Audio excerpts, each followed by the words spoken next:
Magandang hapon mga kapatid. Ako po si Cheryl Cosim at ito ang programang Sagot Kita. Kami po ay napapakinggan nyo sa 105.9 sa Mega Manila, 106.7 sa Davao, 101.9 sa Cebu, 101.5 sa Cagayan de Oro, 99.9 sa Ormoc at 107.9 sa Tacloban.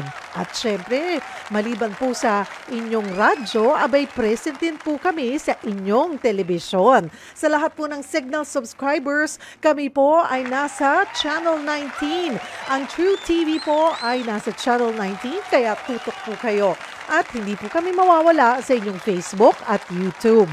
Maaari nyo pong hanapin ang True Network PH at tumutok na po kayo dito sa amin sa programang Sagot Kita. Ngayon po ay araw na ng Huwebes, kaya sagot namin kayo sa usaping kalusugan. Katuwang po natin ang MX3. Pag-uusapan po natin ang pneumonia at iba pang respiratory illnesses. Dumarami po ang nagkakaroon niyan, lalo na po sa ganitong panahon. At kabilang na po riyan ang ating Santo Papa na si Pope Francis na nakitaan po na na-diagnose ng double pneumonia. Ibig sabihin po, both lungs ay nagkaroon po ng pneumonia. Nananatili po siya sa ospital sa Rome at patuloy na nagpapagaling. At sa mga balita din po, nakita naman natin na ang Simbahang Katolika, ang mga Katoliko po, sana po lahat po tayo ay magdasal sa kanyang paggaling. Nananatili pong nasa critical na kondisyon po ang si Pope Francis, pero ang sinasabi rin naman po ay stable naman po siya. Sa huling update, nagkaroon daw ng slight improvement ang kanya pong kondisyon. Pero malaki po kasing factor din po dito ang pagkakaroon na ng edad ng Santo Papa. So, mas prone, mas at risk po ang mga may edad na pagdating po sa sakit na pneumonia. Matatandaan nung una nagkaroon ng hirap sa paghinga ang Santo Papa. He's already 88 years old, So yan po, tutukan po natin ano nga ba ang sanhi, sintomas at gamutan sa sakit na pneumonia. Ano rin, kanina nabanggit ko na double pneumonia ang sinasabi po ng ating mga expert because both lungs ay na-infect, nagkaroon ng pneumonia. Ano ang papel ng ating immune system?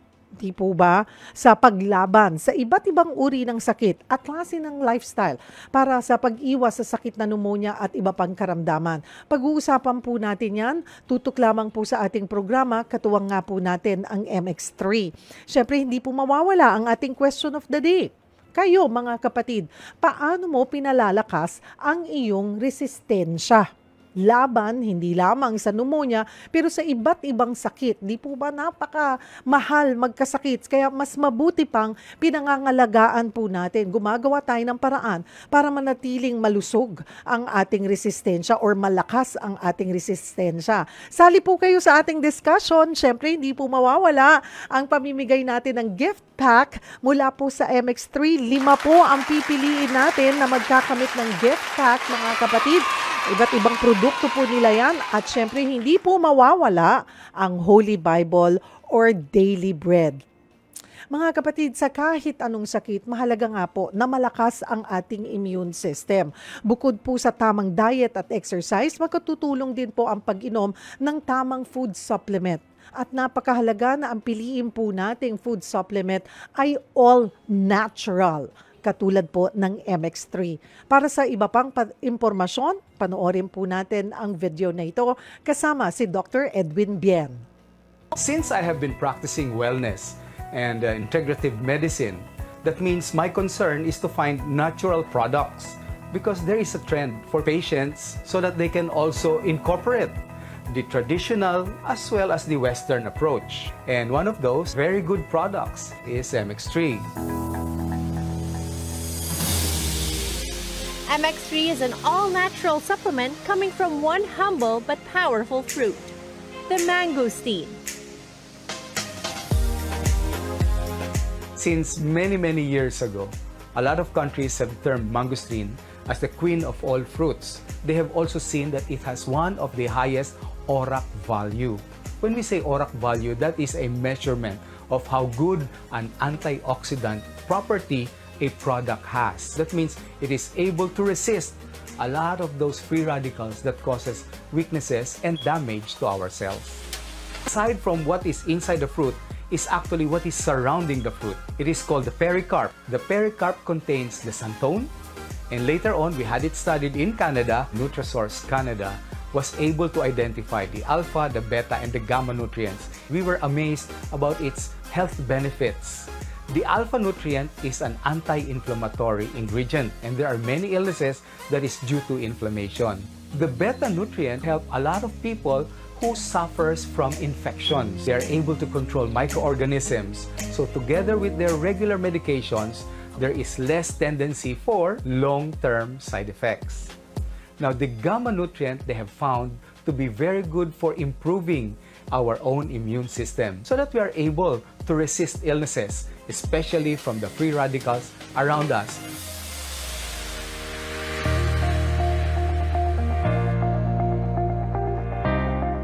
MX3, tunay, natural at original.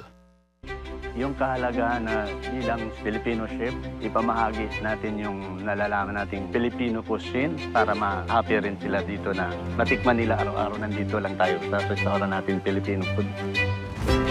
Maayong adlaw sa inyong tanan. Ako si Vicente Ramil Buyet de Loterio, proud Ilonggo chef dito sa Auckland, New Zealand. Ito ang aking MX3 story. Chef, alam namin busy ka sa trabaho, halos araw-araw pumapasok ka, nasa kusina ka, parang dinadala po ninyo ulit yung mga Pilipino pag namimiss nila yung mga pagkain natin. Pero paano ho kayo natutulungan ng MX3 pagdating po sa trabaho niyo? Malaking tulong yung MX3 sa akin sa klima dito kasi mainit na ulan, umahangin, mainit sa loob ng kusina. Pagdating sa labas, malamig. Kaya malaking tulong yung MX3 para sa aking kalusugan. That's nice. Chef, in Jeremiah 29:11, ito hong verse na ito, paano ho ba ito nangungusap sa buhay ninyo? Alam ko yung plano ko, may plano rin yung God sa akin na hopefully ibigay niya sa akin yung plano ko for the future sa pamilya ko. Ano ho bang plano ninyo para sa pamilya po ninyo? Isa yan, maging successful sila sa buhay nila, kaya mga anak ko, maayos yung buhay, hindi magkakasakit. Yeah, that's good. Thank you very much, Chef. Thank you, Miss Venus. Mag-lunch na tayo. MX3 ang global supplement para sa Global Pinoy.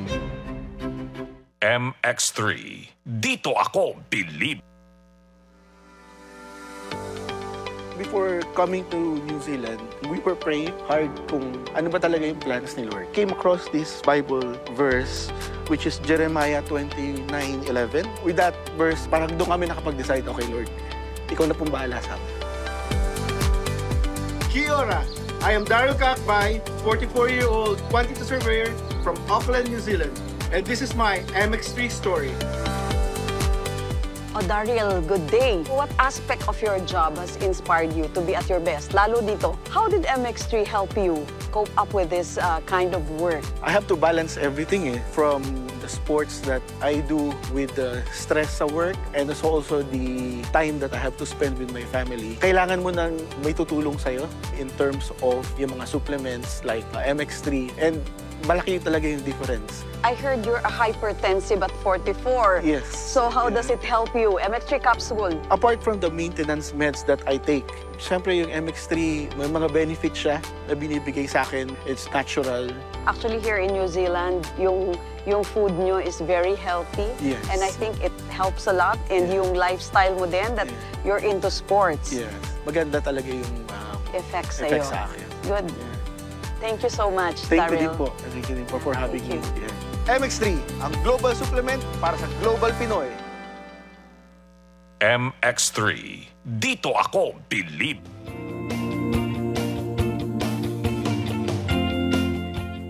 True FM sa 105.9. Dito tayo sa totoo.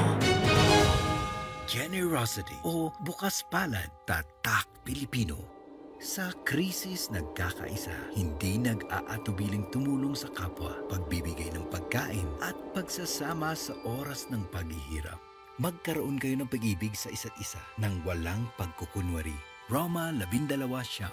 Generosity o bukas palad, ikaw ay Extraordinary Pinoy. Brought to you by MX3 Coffee and Tea. Hi, I'm Kathy Solis, Chief Communications Officer. I love MX3. Matagal na po ako nagtitake nito, kaya mahalaga to sa akin. In my life, I really feel God's love. In my challenges, I really feel that He's always by my side. My body's the temple of the Holy Spirit, so I take care of my body by eating healthy food and doing simple exercises like walking. I'm a believer of MX3. Noon pa man, naalaga ka. I'm Kathy Solis, bilib ako sa MX3, kaya ako'y uminom ng MX3. Mahalagang paalala, ang MX3 ay hindi gamot at hindi dapat gamiting panggamot sa anumang uri ng sakit. Mapagpasalamat. Katangiang Pilipino mula sa puso. Pagpapamalas ng pagmamahal ng Diyos sa ating lahat. Isang pagpapahalaga sa mga kabutihan at tulong na natanggap sa ating buhay. Salamat po. Sa lahat ng mga bagay, magpasalamat kayo. Unang Tesalonica 5:18. Mapagpasalamat. Ikaw ay MXtraordinary Pinoy. Brought to you by MX3 Coffee and Tea.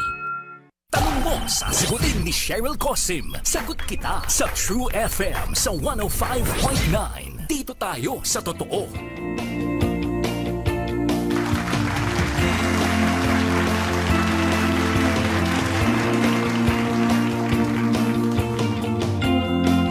Nagbabalik po ang programang Sagot Kita. Ako po si Cheryl Cosim. Ang ating question of the day, paano mo pinalalakas ang iyong resistensya? Sali na po kayo sa ating discussion. Mag-post po kayo ng sagot dyan. Magkakaroon po kayo ng pagkakataon, magkamit ng gift pack. Mamaya po 5 ang pipiliin natin. At simulan na po natin ang ating talakayan. Talagang sinadya po na niya tayo dito. Tagal namin hindi nagkita. Lagi kaming nagkikita. Ayan, sa through video calls. Pero ngayon lang kami ulit nagkita ng personal after a very long time, several years. Pero matagal na po kami magkakilala. Ayan, live dito sa studio, Dr. Maricar Limpin. Siya po ang ating expert for today. Isa po siyang pulmonologist. Siya po ay dating presidente ng Philippine College of Physicians. Si Dr. Limpin po ay, pagkaklaro lamang po, hindi po siya konektado sa produktong MX3. Inimbitahan po namin siya dito sa programa para magbigay impormasyon tungkol po sa ating health topic, which is double pneumonia.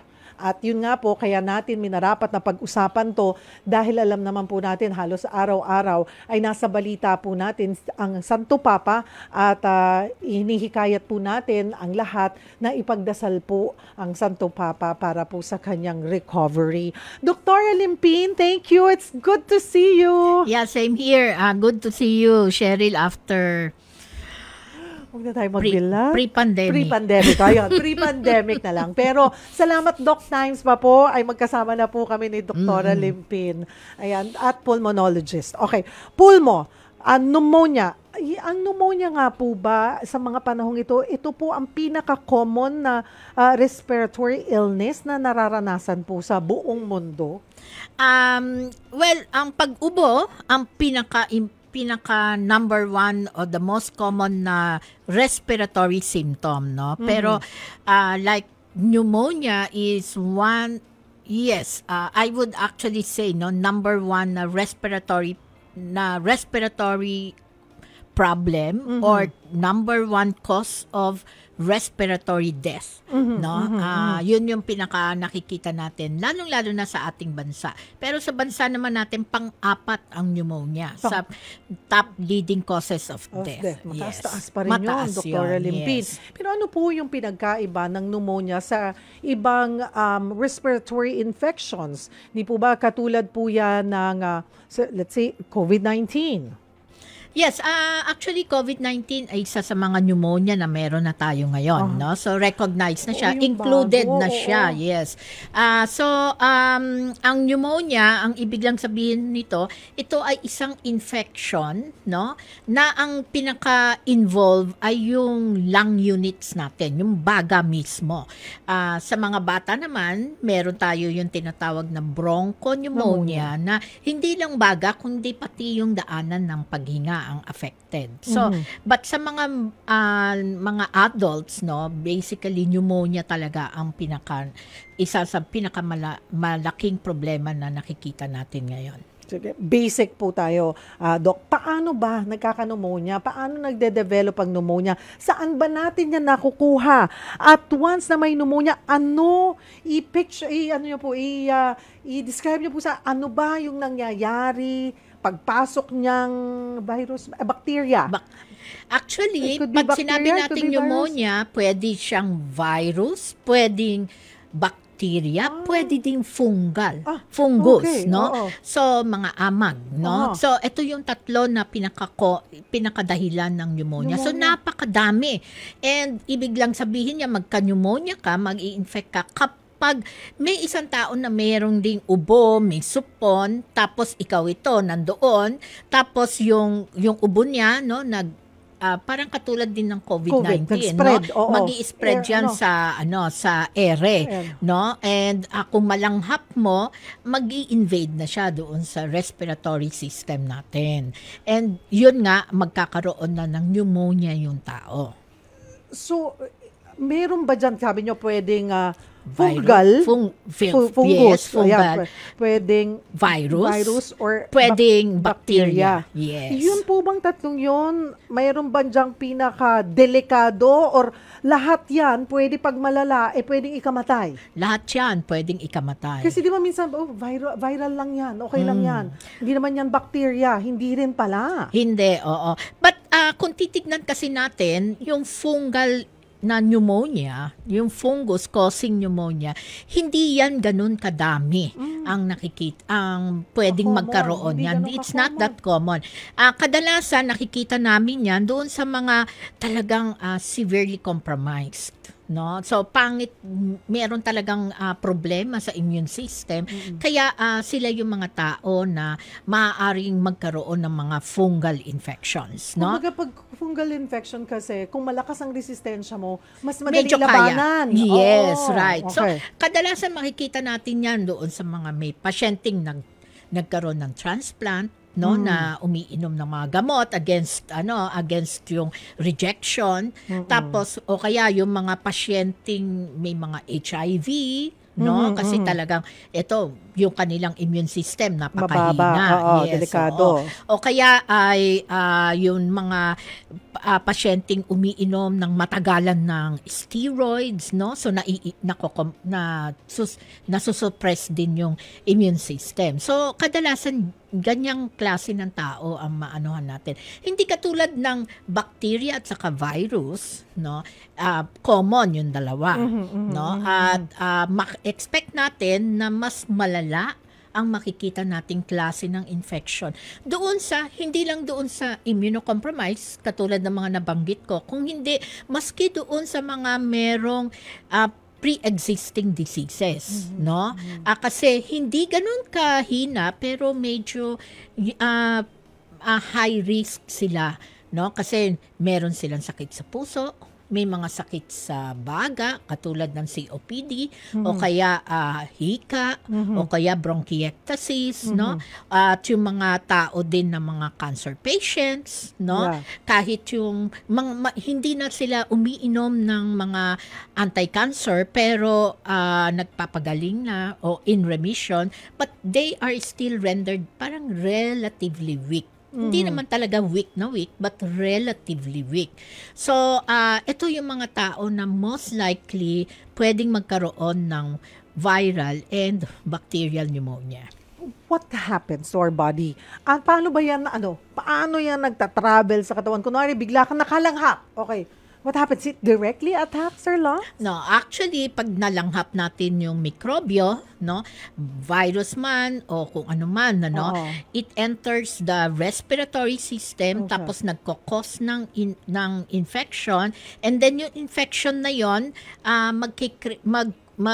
i-trigger ng inflammatory response. Kaya minsan, di ba, lalagnatin ka. Yes. So, yung inflammatory response na yan, mararamdaman mo yan, lalagnatin ka. Kasi lumalaban yung immune system. And then, pwedeng ubuhin ka na niyan. Tapos, yung ubo, pwedeng merong plema, pwedeng wala, no? And then, hanggang sa maramdaman mo kung talagang mas medyo severe, medyo mahirapan ka ng huminga. lumalala na. Pero Lumalala na. paano, kailan mo sasabihin, ano yung mga senyales, sintomas, Dr. Limpin, na teka, hindi lang to simpleng ubo, hindi lang ito simpleng paglalagnat or simpleng flu? Yes, doon sa mga viral infections katulad ng flu o kaya yung mga respiratory syncytial virus infection, no? Kadalasan they start usually with ubo, sipon, mas medyo malamang ang sipon kaysa sa ubo.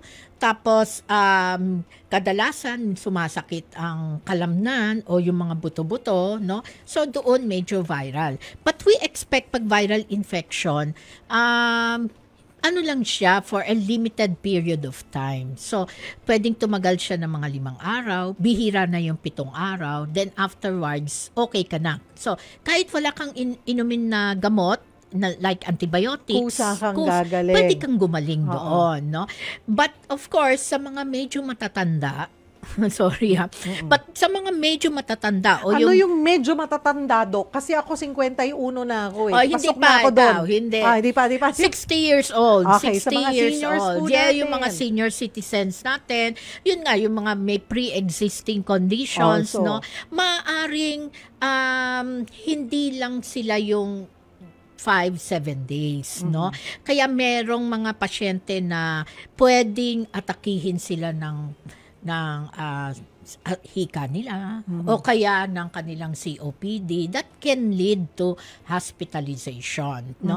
So, not necessarily immediately mamamatay sila, pero yung masama doon, yung na-hospital ka dahil nagkokos ka ng problema sa baga mo o kaya yung mga may sakit sa puso, pwedeng magkaroon sila ng mga heart failure symptoms, no? Yung medyo pumapalya ang hindi lang lungs ang atakihin nitong virus or bacteria or fungus na pumasok sa'yo. Hindi yung infection ang nagkokos, kung hindi because of the infection, kasi the heart, like kung ikaw may sakit sa puso, the heart has to work a little bit harder. So, yun, medyo kung may talagang problema ka sa puso, medyo papalya ng konti. So, that can lead to hospitalization, no? Kung meron ka namang sakit sa hika o chronic obstructive lung disease, pwede kang biglang atakihin. Dahil nagtitrigger ng atake yung infection.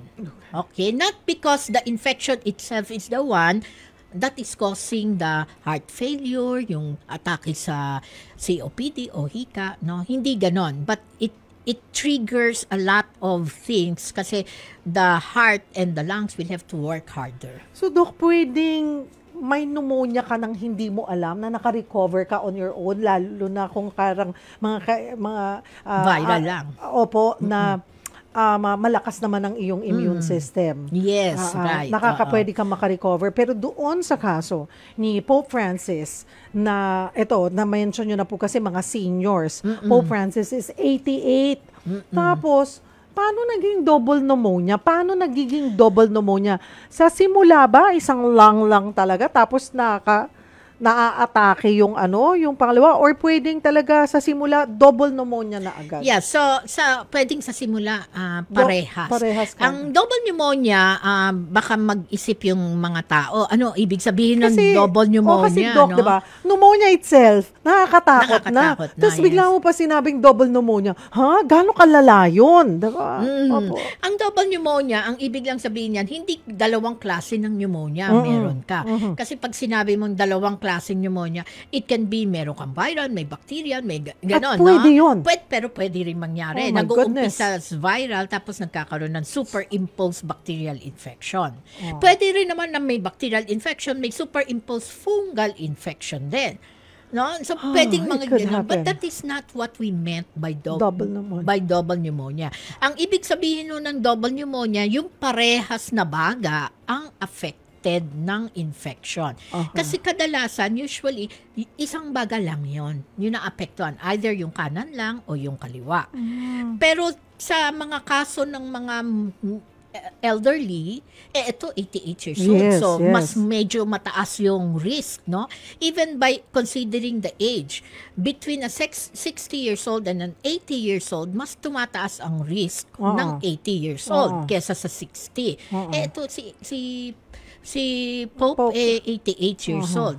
Number 2, meron din siyang chronic lung problem, di ba? In fact, napabalita noon, I do remember, sabi, isa lang ang parang isang baga lang, no? Meron. But upon further digging, ang naalisan pala siya ng baga. Pero hindi the whole of yung lung. Part of it lang? Part of it lang. Nagre-regenerate ba ang lungs? Hindi. Talagang Pwede siyang mag-expand, pero kung naalisan na nung isa, wala, isang parte, nawala na yon. Okay. Yes. So, lumiliit yung bagang yon. Mas maliit na compared doon sa kabila. So, yun yung mga factors na possible na nakalala sa kanyang sitwasyon? Yun ang possible na pwedeng nag-contribute doon sa kanyang double pneumonia? Sa kanyang pneumonia. And of course, baka may mga, we expect, may mga ibang sakit si sa ganun pong Pope, edad. no? Maybe a cardiac problem, bukod pa doon sa lung problem niya. So talaga very high risk at siya. Ganito, yung pong simpleng akala po natin na ubo, sipon, paglalagnat, na matagal na hindi natin pinapansin. Pwede po, tingnan niyo po si Pope Francis din ilang linggo na pong nasa ospital. Ang pinaka nakakatakot po sa pneumonia at may mga datos po tayo niyan na nauuwi sa pagkamatay. Yes. Dahil po hindi na kinakaya, grabe na yung infection. Actually, baka nagkikreate ng mga nati-trigger yung inflammatory response. Sometimes yung inflammatory response natin, panlaban sana natin yung against infection Pero pag sumusobra, yung sobrang inflammation, yung sobrang pag-build up ng panlaban, parang nagiging masama rin, no? Nagiging sobrang sama rin sa katawan. So meron tayo yung tinatawag na hyperinflammation. No, yun. Pag na-trigger yung hyperinflammation, that is actually yun ang pinakadahilan kung bakit mas lumalala. In fact, nung panahon ng COVID, ito yung pinakadahilan kung bakit namamatay ang mga tao noon.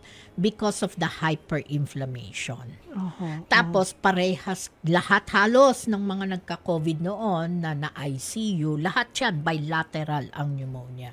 And I would actually presume most likely, hindi ko naman alam kung tama ang suspetsya ko. But usually sa mga double pneumonia na ganyan, marami sa kanila nag-start as viral. And interstitial lang ang no? So, talagang medyo, pag ganon, we need to be talagang very observant and medyo guarded ang prognosis.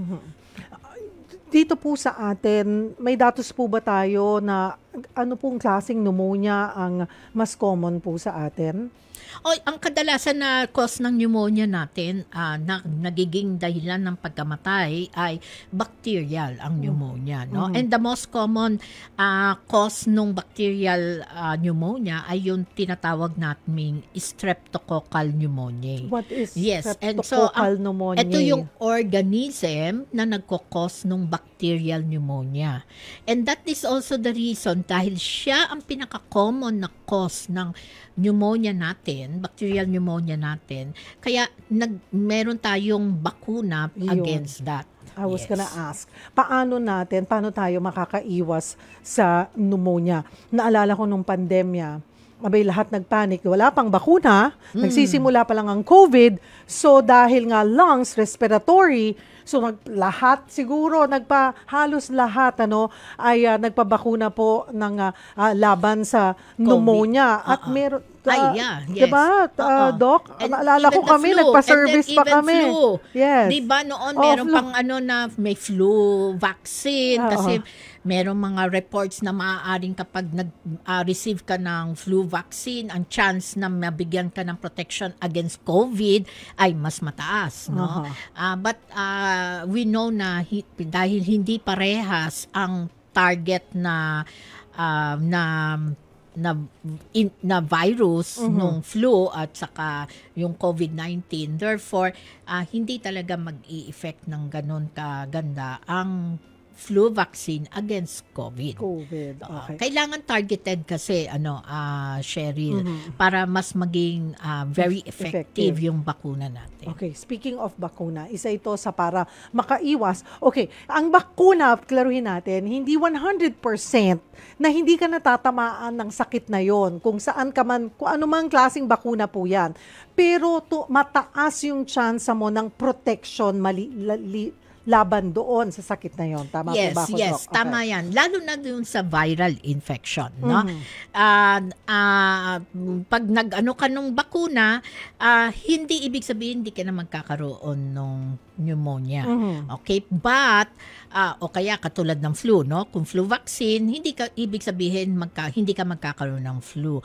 But, ang talagang definite na masasabi natin, hindi ka magkakaroon ng severe flu, severe enough para mapunta ka sa ospital, ma-admit ka, which means mas malaki ang gastos mo, o mamatay ka from that. Kasi may mga namamatay talaga from flu pneumonia. Okay.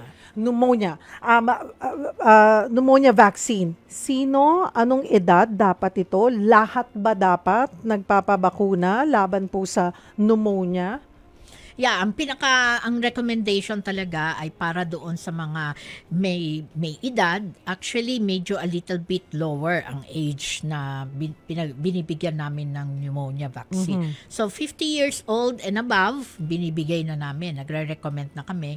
Lalong-lalo na kapag ikaw ay merong sakit sa puso, may sakit ka sa baga, at medyo immunocompromised ka, yun yung mga natin, no? So, yan yung mga binibigyan natin ng bakuna.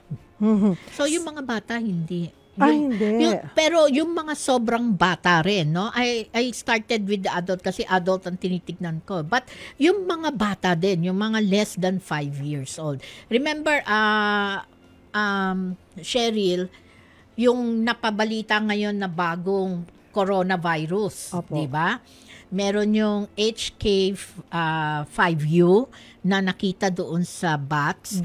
Yung tatlong unang namatay na mga bata. And lahat sila less than 5 years old. Kasi yung mga less than 5 years old, sila yung hindi pa nakapag-build up ng enough na lakas, no, ng immune system. So hindi pa, kumbaga hindi pa kompleto yung panglaban nila against infection. Therefore, sila yung nangangailangan din ng bakuna.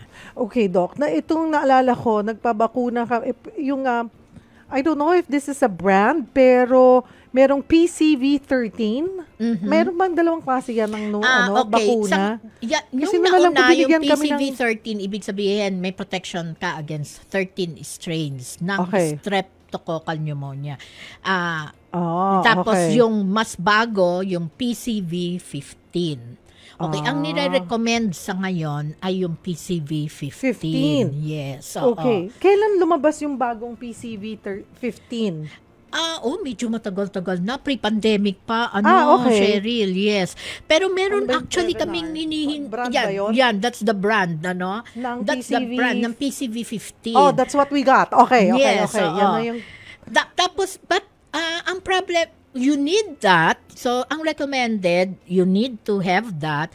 Pero after 6 months or 1 year, wala ka pang 65 years old, Cheryl? Wala pa po. Okay. So, pag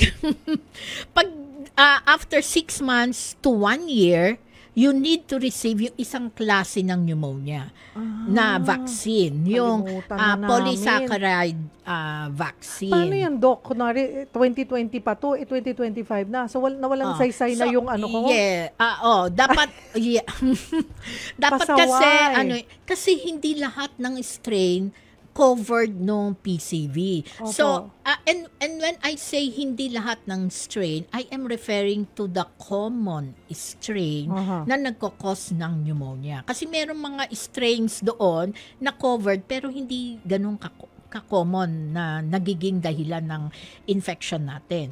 So, yung isa, yung mga hindi common pero hindi covered ng PCV 15, mako-cover naman nung isa. But we're waiting for what we call the PCV 20. Pag yun, pag meron na, kasi alam mo naman nagbabago ang natin di ba?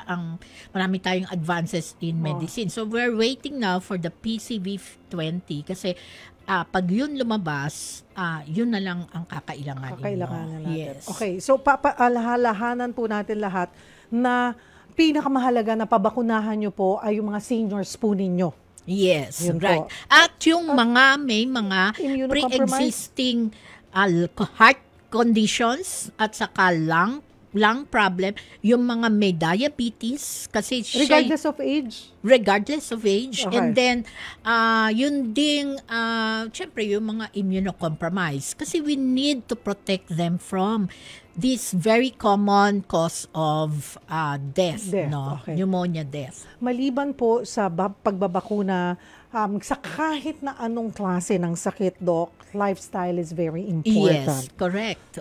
Yung klase po ng diet and ano po ba ang paano natin mas dapat pangalagaan at palakasin, maprotektahan ang ating mga baga? Siyempre, ang number one dyan, bago ako magpunta ng diet. Opo. Ang number one dyan, yung sigarilyo Bisyo. at vaping. Alam naman natin si Doc Limpy, napaka-active po niya na advocate laban po sa mga bisyo. Oo, yan. So, sigarilyo at vape, no? Dahil napapakita na sa mga pag-aaral na ang vape at saka sigarilyo parehas lang. They are the same. They are equally harmful. So, masisira lang po ang baga ninyo and therefore, yung kakayahan ng baga to protect your lungs, nababawasan po talaga. Kasi sa baga natin, sa respiratory system natin, meron tayong natural defense mechanism. And dahil doon sa paninigarilyo o pag-vape, nasisira yung natural defense mechanism natin. So, that poses a higher risk para magkaroon ka ng infection. So, yon unang-una. Pangalawa, of course, nutrition. Isang malaking factor din yan, no? Kailangan siguraduhin nyo nating balanced ang diet natin. Hindi ho tayo dapat sumusunod doon sa mga yung mga intermittent fasting, once a day lang kakain. Oo, alam mo, ang dami ko nakita ng mga pasyenteng nag-pneumonia. Kasi after na mag-diet sila once ng a day ganyan. lang Kahit kumain, yung mga 16 hours intermittent, yung mga hindi IF na yan. Yes, because ano ang nutrition na marireceive mo? Once a day na nakakain ka. Tapos, o kaya minsan, hindi naman actually, di ba meron silang certain hours na pwede ka kumain and then 16 hours yung hindi ka kakain. But yung 8 hours na kakain ka, yung iba, kain naman lamon naman. Anong point? So, anong nangyayari? Cheryl, pagkain ka ng kain, biglang taas ng sugar mo. So that renders you to be very vulnerable doon sa mga pagtaas-taas ng sugar that can eventually lead to diabetes, no? Kasi ang isang factor para hindi makasunod ang pancreas natin kapag nabobombard siya ng napakataas na sugar, no? And then kung ikaw talaga may konting diabetes ka na to start with, and then mas lalong masama kasi doon sa mga pagtaas-taas ng sugar mo, nasisira, doon nakita sa mga pag-aaral, doon nakikita na doon nasisira yung mga kidneys, yung puso natin, yung mga blood supply natin, no, yung vascular system natin. So hindi talaga maganda yung sumunod ka doon sa mga yung mga balanced diet. Yeah, mas balanced marami diet. ang vegetables. Yes, kapatid. right. Kalahati, di ba? Kalahati. Sa pinggan Pinoy. Pinggang Pinoy. Kalahati dyan ay gulay. Gulay. Pagkatapos, a little portion doon protein. One-fourth. protein, Saka tapos carbohydrates. Hindi po baliktad Meron ka pang ano diyan, no? Isasama mo pa ang prutas. Yes. Saang parte 'yon? Dun sa gulay or babawasan mo yung carbs? Dikit mo sa... Actually kasi yung iba hindi kakain ng carbs o kaya maliit ang carbohydrates. Tapos ang dami naman ng protina. But you have to remember, Cheryl, you also get a lot of sugar. Nagbe-breakdown sa sugar din. Ang kahit na anong klaseng protina, no? Kung beef man yan, kung chicken, kung fish. Ang pinakamababa ang pagtaas ng sugar sa mga pag-aaral na nagawa ay fish.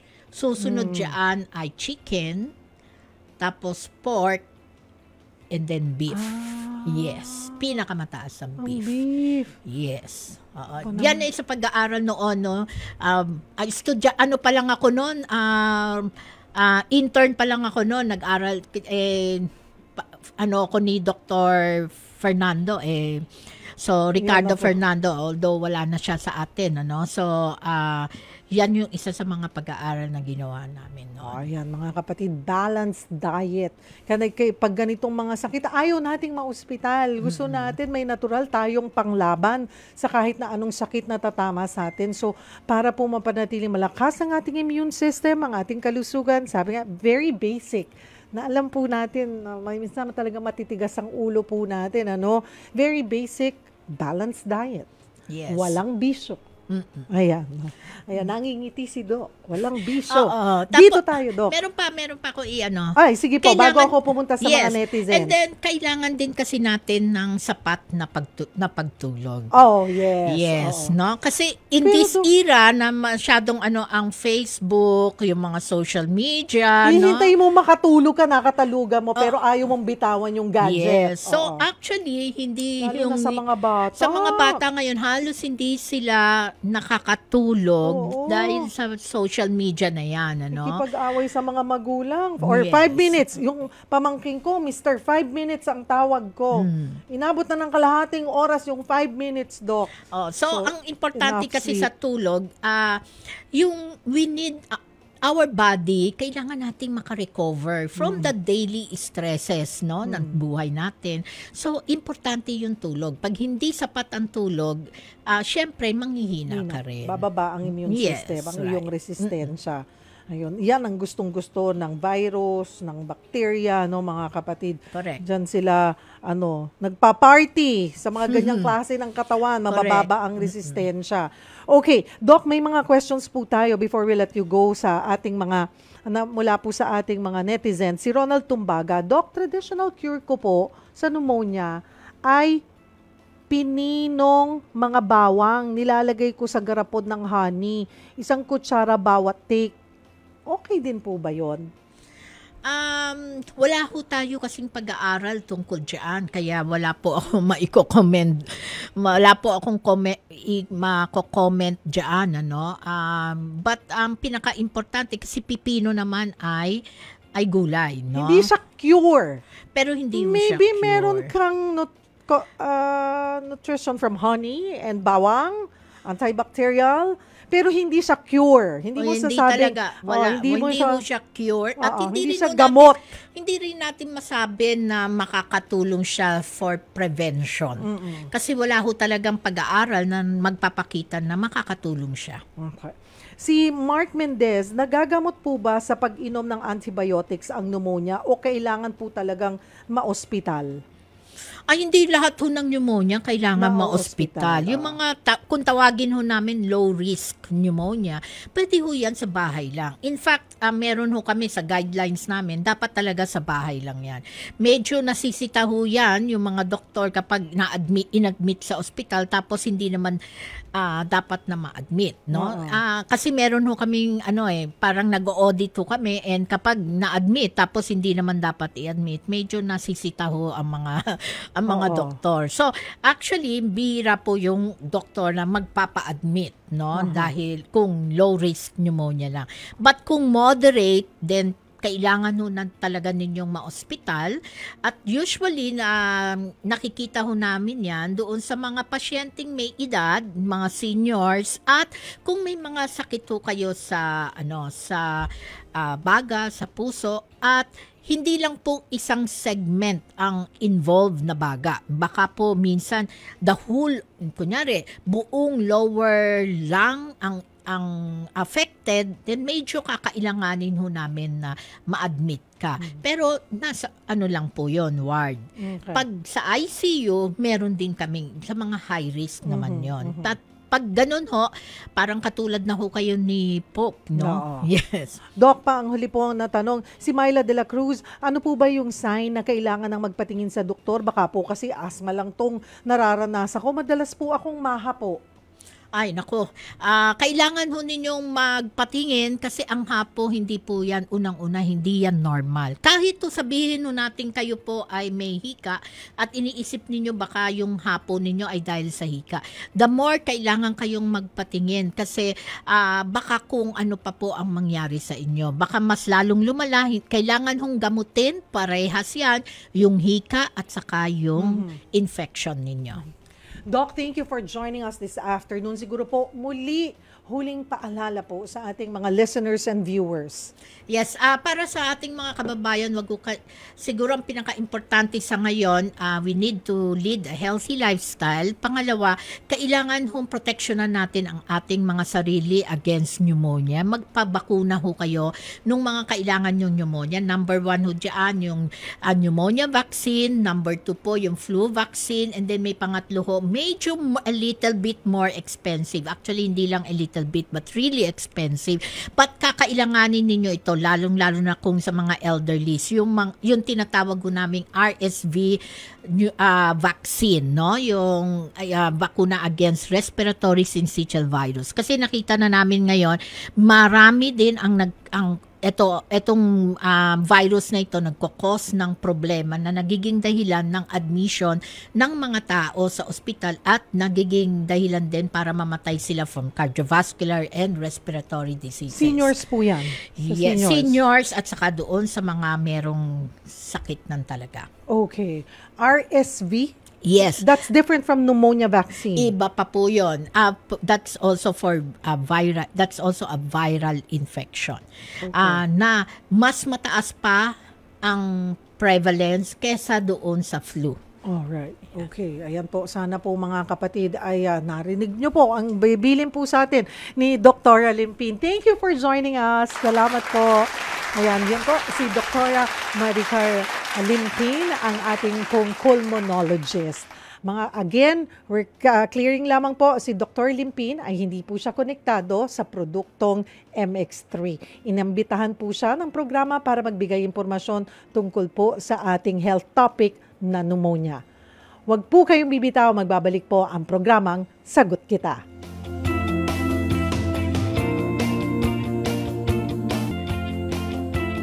Para sa atin mga kapatid, 2 minuto bago mag-alas 5 ng hapon, kami po ay nagbabalik dito sa programang Sagot Kita. Katuwang po natin ang MX3 at kanina nga po ay napag-usapan natin ang pneumonia at iba pang respiratory illnesses. Gaya po ng sabi ni Dr. Limpin, napakahalaga po na mapanatiling malakas ang ating resistensya.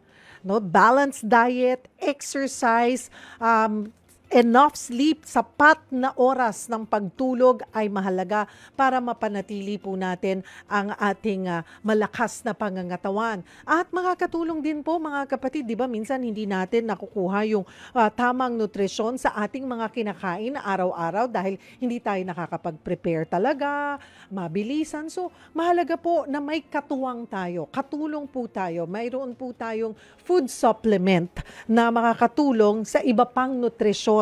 Katulad po ng MX3 na all natural, mga kapatid, na klase ng supplement. Ang pangunahing sangkap po ng MX3 supplement na mangosteen ay maaaring makatulong po sa paglaban sa impeksyon sa ating katawan.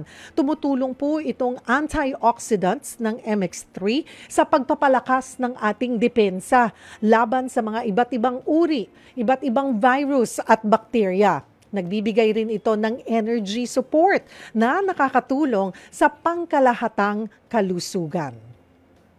At syempre, hindi po mawawala. Kala nyo, nakalimutan na namin kayo ha. Hindi po natin nakalimutan ang mga maswerteng magkakamit po ng gift pack mula po sa MX3.